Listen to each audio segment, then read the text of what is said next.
Football বিশ্বকাপ দেখার অপেক্ষায় থাকা বাংলাদেশের দর্শকদের জন্য এসেছে স্বস্তির খবর। আগামী 11 জুন থেকে শুরু হতে যাওয়া 2026 ফুটবল বিশ্বকাপের ম্যাচগুলো দেশের 3টি টেলিভিশন চ্যানেলে সরাসরি সম্প্রচার করা হবে। ফলে ঘরে বসে সহজেই বিশ্বকাপের প্রতিটি উত্তেজনাপূর্ণ ম্যাচ উপভোগ করতে পারবেন দেশের ফুটবল প্রেমীরা।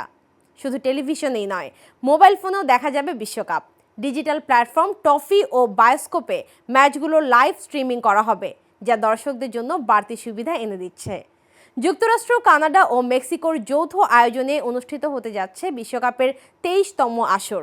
48 দলের অংশগ্রহণে প্রথমবারের মতো আয়োজিত এই আসরে 39 দিনে অনুষ্ঠিত হবে 104টি ম্যাচ। 19 জুলাই ফাইনালের মধ্য দিয়ে পর্দা নামবে ফুটবল বিশ্বের সবচেয়ে বড় এই আসরের।